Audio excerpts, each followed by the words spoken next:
Shri M Jayachandran, ഇതൊരു മാറ്റത്തിന് വേണ്ടിയാണ് പുതിയ പോരാട്ടം, നായർ സംരക്ഷണ സമിതിയുടെ പോരാട്ടമെന്നാണ് മേജർ രവി ഉൾപ്പെടെയുള്ളവർ പറയുന്നത്.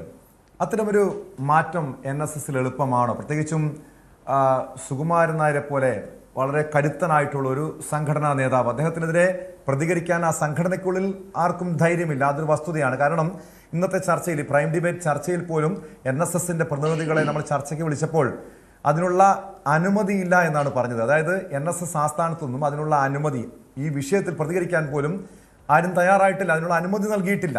അത്രയ്ക്കും ഒരു ഏകാധിപത്യ പ്രവണത NSSനകത്ത് ഉണ്ട്. മാത്രമല്ല അദ്ദേഹത്തിൻ്റെ ശൈലിയെ, സുകുമാരൻ നായരുടെ ശൈലിയെ വിമർശിക്കുന്നു. അത് ഏത് രീതിയിലാണെന്ന് ഗണേഷ് കുമാർ കഴിഞ്ഞ ദിവസം അഭിനയിച്ച് കാണിച്ചു തന്നതാണ്. അതൊരു പരിധിവരെയും വസ്തുതയല്ലേ? പക്ഷേ ഈ ഒരു മാറ്റം മേജർ രവി അല്ലെങ്കിൽ ഗണേഷ് കുമാർ ഉൾപ്പെടുന്ന ഈ ഒരു ഗ്രൂപ്പ് ഒരു പുതിയ മുന്നേറ്റം നടത്തുമ്പോൾ അത് അത്ര എളുപ്പമുള്ള കാര്യമാണ്? അദ്ദേഹത്തെ മാറ്റുക എന്ന് പറയുമ്പോൾ അത്ര എളുപ്പമുള്ള കാര്യമാണോ ശ്രീ എം ജയചന്ദ്രൻ? ഇതിൽ നമ്മൾ കാണുന്ന പ്രശ്നം, ഇപ്പോ മേജർ രവി ആദ്യം ദീർഘമായി സംസാരിച്ചല്ലോ. അദ്ദേഹം സംസാരിച്ച കാര്യങ്ങളൊന്നും പുതിയതല്ല. എല്ലാം എത്രയോ കാലമായി ആൾക്കാർ പറഞ്ഞുകൊണ്ടിരിക്കുന്നതാണ്. ഇനിയിപ്പോ SNDPയെ സംബന്ധിച്ച് സംസാരിക്കാനിരിക്കുന്നു BDJSന്റെ പ്രതിനിധി പറയാനിരിക്കുന്നു. പക്ഷെ ഇത് ഈ NSSന്റെ നേതൃത്വത്തിനാണെങ്കിലും ശരി, SNDPയുടെ നേതൃത്വത്തിനാണെങ്കിലും ശരി, ആ നേതൃത്വത്തിനെ മാറ്റണമെങ്കിൽ സംഘടനാപരമായ അല്ലാതെ നീക്കങ്ങൾ കൊണ്ട് ഒരു കാലത്തും കഴിയില്ല എന്നുള്ളത് ഇവരാരും മനസ്സിലാക്കാത്തത് എന്താണ്? എൻ്റെ ഒന്നാമത്തെ സംശയം അതാണ്. ഞാൻ ചോദ്യങ്ങളൊന്നും ചോദിക്കാൻ മുതിരുന്നില്ല. ഇപ്പൊ ഗണേഷ് കുമാറിന്റെ കാര്യം പറഞ്ഞു. മേജർ രവി പറയുന്നത് അദ്ദേഹം ഇപ്പോഴെങ്കിലും പുറത്തു വന്ന് പറഞ്ഞത് നന്നായല്ലോ എന്നാണ്. ദീർഘകാലം അദ്ദേഹത്തിന്റെ പിതാവ് ഏറെ ആദരണീയനായ ബാലകൃഷ്ണപിള്ള സാറ് ഡയറക്ടർ ബോർഡ് മെമ്പറായിരുന്നു. മരിക്കുന്നത് വരെ പാലക്കാട് താലൂക്ക് യൂണിയൻ പ്രസിഡന്റുമായിരുന്നു. ആ കാലത്തും സുകുമാരൻ നായർ അധികാരത്തിൽ വന്നു. PK നാരായണപ്പണിക്കർക്ക് ശേഷം അധികാരത്തിൽ വന്നുവല്ലോ. അന്നും ബാലകൃഷ്ണപിള്ളയ്ക്ക് തർക്കമൊന്നും ഉണ്ടായില്ല. ഗണേഷ് കുമാറിന് തർക്കമുണ്ടായില്ല. അദ്ദേഹത്തിന്റെ മരണാനന്തരം മകൻ ശ്രീ KB ഗണേഷ് കുമാറിനെ NSS ഉൾക്കൊള്ളുകയും കൊട്ടാരക്കര താലൂക്ക് യൂണിയൻ പ്രസിഡന്റ് ആക്കുകയും ഡയറക്ടർ ബോർഡ് മെമ്പറാക്കുകയും ചെയ്തു. അന്നേരവും ചേർന്ന് നിന്ന് ആ അധികാരത്തിന്റെ ഭാഗമായി അത് കൊണ്ടുപോയതല്ലാതെ നേതൃത്വം വഴിപിഴച്ച രീതിയിലാണ് പോകുന്നത്. ഈ നിലയിലേക്ക് NSS പോയിക്കൂടാ. ജനറൽ സെക്രട്ടറിയുടെ ഭാഗത്തു നിന്ന് തിരുത്തലുകൾ ആവശ്യമാണ് എന്നൊരു ജനാധിപത്യപരമായ വിമർശനം ഒരു കാലത്തും എവിടെയും ഗണേഷ് കുമാർ ഉന്നയിച്ചില്ല.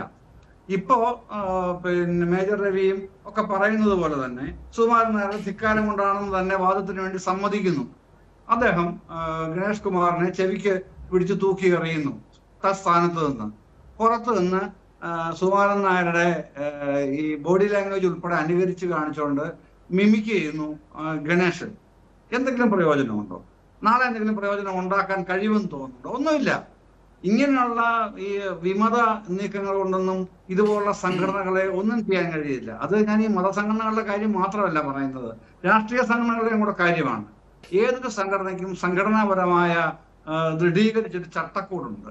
ആ ചട്ടക്കൂട് ഭേദിച്ചുകൊണ്ട് ഒരു വിമത നീക്കത്തിന് ഒരു സാധ്യതയും കേരളത്തിൽ ഒരു കാലത്തും ഉണ്ടായിട്ടില്ല, നാളെ ഉണ്ടാവാൻ പോകുന്നുമില്ല. അപ്പൊ അതിന്റെ അകത്തെന്തെങ്കിലും ശുദ്ധീകരണം നടത്തണമെങ്കിൽ ഇപ്പൊ NSSനെ സംബന്ധിച്ച് പറയുമ്പോൾ ആ ശുദ്ധീകരണം വരേണ്ടത് താഴെ തട്ടിലുള്ള കരയോഗങ്ങളിലാണ്. കരയോഗങ്ങളിൽ നിന്നുള്ള ഇലക്ടഡ് റെപ്രസെന്റേറ്റീവ്സ് ആണ് ജനറൽ സെക്രട്ടറി അടക്കം തെരഞ്ഞെടുക്കുന്ന ബോഡിയിലേക്ക് വരുന്നത്. അത് ഇലക്ടറൽ റോൾ മെമ്പർ എന്നൊരു പേരിലാണ്. അവരാദ്യം കരയോഗങ്ങളിൽ നിന്ന് താലൂക്ക് യൂണിയനിൽ ചെല്ലുന്നു. താലൂക്ക് യൂണിയൻ തെരഞ്ഞെടുക്കപ്പെട്ട് NSSന്റെ പ്രതിനിധി സഭ യോഗത്തിലേക്ക് ചെല്ലുന്നു. അവിടുന്ന് 32 ഡയറക്ടർ ബോർഡ് മെമ്പർമാരെയാക്കാൻ തെരഞ്ഞെടുക്കുന്നതാണ് NSSന്റെ സംഘടനാ രീതി. ആ ശ്രേണി അങ്ങനെയാണ്. അത് എങ്ങനെയാണ് ഒരു സുകുമാരൻ നായരെ വിമർശിച്ചുകൊണ്ട് അദ്ദേഹത്തിന്റെ മക്കൾക്കും മരുമക്കൾക്കും അനന്തരന്മാർക്കും ബന്ധുക്കൾക്കും എല്ലാം അവിടെ ജോലി കൊടുത്തു എന്ന വിമർശനം ഉന്നയിച്ചാൽ അലിഞ്ഞു പോകുന്നതല്ല ഈ സംഘടനയിലെ ഞാൻ ആദ്യം പറഞ്ഞ ദൃഢീകരണം എന്ന് പറയുന്നത്. അത് അത്രയ്ക്ക് ഡീപ്പ് റൂട്ടഡ് ആണ്. ആ ഡീപ്പ് റൂട്ടഡ് ആക്കി വെച്ചത് സുകുമാരൻ നായരോ PK നാരായണപ്പണിക്കരോ അല്ല, സാക്ഷാൽ ശ്രീ മന്നത്ത് പത്മനാഭനാണ്, മന്നത്താചാര്യനാണ്. അതുകൊണ്ട് തന്നെയാണ് അങ്ങനെ ആക്കി വെച്ചത്. പക്ഷെ എനിക്ക് മേജർ രവിയോട് ഒരു കാര്യത്തിൽ കഠിനമായി പ്രതിഷേധം രേഖപ്പെടുത്തിക്കൊണ്ട് തന്നെ പറയട്ടെ. പത്മ കഫേ എന്ന് പറയുന്നത് മന്നത്ത് പത്മനാഭന്റെ സ്മരണയ്ക്ക് തന്നെ തുടങ്ങിയതാണ്. ഒരു ചായക്കട എന്ന നിലയിൽ താങ്കൾക്ക് വേണമെങ്കിൽ അത് ലഘൂകരിക്കാം. അത് താങ്കളുടെ BJP മനസ്സിന്റെ ഭാഗമായിരിക്കാം. പക്ഷെ അത് ചായക്കടയായിട്ട് കാണാൻ ആ സമുദായത്തിൽപ്പെട്ട ആൾക്കാർ എന്തായാലും തയ്യാറാവില്ല. പൊതുസമൂഹവും സുകുമാരൻ നായർ തുടങ്ങിയ ചായക്കടയായിട്ട് അതിനെ അധപതിപ്പിച്ച് പറയാനും ഇഷ്ടപ്പെടില്ല. അത്തരത്തിൽ എത്ര കാലം നിങ്ങളെപ്പോലുള്ള അങ്ങനെ ആ പദപ്രയോഗം ആവർത്തിച്ചുകൊണ്ടിരിക്കുന്നു, അത്രത്തോളം നിങ്ങളുടെ മനസ്സിന്റെ ആ ഒരു ഇടുങ്ങിയ അവസ്ഥ മാത്രമേ എന്നെപ്പോലുള്ളവർ കാണുകയുള്ളൂ നിങ്ങൾ അങ്ങനെ പറയുന്നതിലൂടെ. അതിനപ്പുറത്തേക്ക് ഒരു നിലവാരവും ചായക്കട പ്രയോഗത്തിന് ഇല്ല എന്നുള്ളത് ആദ്യം മനസ്സിലാക്കണം. അടുത്ത കാര്യം എന്ന് പറഞ്ഞാൽ സുകുമാരൻ നായരെ വിമർശിക്കാനായിട്ട് ഒരുപാട് സംഘടന NSSന്റെ അകത്ത് തന്നെ പിന്നീട് പൊട്ടിപ്പുറപ്പെട്ടിട്ടുണ്ട്. എന്തിനാ നമ്മൾ നോക്കിയ ഇടുക്കിയില് ശ്രീപത്മനാഭപുരം എന്ന് പറഞ്ഞൊരു ഇതുണ്ടല്ലോ, യൂണിയൻ ഉണ്ടല്ലോ, അത് തന്നെയും വിമത സ്വാധീനത്തിൽ നിൽക്കുന്ന താലൂക്ക് യൂണിയനാണ്. വിമത സ്വാധീനത്തിൽ നിൽക്കുന്ന ഒരു താലൂക്ക് യൂണിയൻ എന്ന് പറഞ്ഞാൽ ചെറിയ കാര്യമല്ല ടോമേ. ആകെ 70 താലൂക്ക് യൂണിയനുകളുള്ള NSSല് ഒരു താലൂക്ക് യൂണിയൻ വേറെ ഉണ്ട് കേട്ടോ, പക്ഷെ ഇത്രയും സ്ട്രോങ് ആയിട്ട് നിൽക്കുന്ന ഒരു യൂണിയൻ അവിടെ മാത്രമേ ഉള്ളൂ ഇടുക്കിയിലെ. എന്നിട്ടും അവർക്ക് എത്ര കാലമായി, 7 എനിക്ക് 9 കൊല്ലം മറ്റോ ആയി അവർ ആ നിലയിൽ നിൽക്കാൻ തുടങ്ങിയിട്ട്. പക്ഷെ ഒന്നും ചെയ്യാൻ കഴിയുന്നില്ല. അവര് അസംഘടിതമായി ഇങ്ങനെ നിൽക്കുന്നതല്ലാതെ NSSന്റെ സംഘടിത ആ ഒരു ശ്രേണിക്കകത്തേക്ക് ഏതെങ്കിലും തരത്തിൽ ഒന്ന് കടന്നിരിക്കാനോ ഇടപെട്ട് കാര്യങ്ങൾ ഏതെങ്കിലും നിലയിലേക്ക് കൊണ്ടെത്തിക്കാനോ ഒന്നും കഴിഞ്ഞിട്ടില്ല. പിന്നെ കോടതിയുടെ പ്രശ്നം പറയുന്നത് മേജർ രവി 97 പ്രാവശ്യമായിട്ട് കേസ് മാറ്റിവെക്കുന്നുണ്ട്. താങ്കൾക്ക് ഇംപ്ലീഡ് ചെയ്തൂടെ? ഈ ഇംപ്ലീഡിംഗ് പെറ്റീഷൻ എന്നൊരു വ്യവസ്ഥയുണ്ടല്ലോ നിയമത്തിൽ. കോടതിയുടെ കേസിൽ കക്ഷി ചേരാനുള്ള അവകാശം, ആ കക്ഷി ചേരാനുള്ള അവകാശം ഉപയോഗിക്കൂ ശ്രീ മേജർ രവി. അതല്ലേ യഥാർത്ഥ ഹീറോയിസം എന്ന് പറയുന്നത്. അല്ലാതെ ഈ വിമതപക്ഷത്തിന് വേണ്ടി എത്രത്തോളം നിങ്ങൾ കൈയടിച്ച് പ്രോത്സാഹിപ്പിക്കാൻ ശ്രമിച്ചിട്ട് കാര്യമില്ല. അതിൽ ഹീറോയിസം വരുന്നില്ല.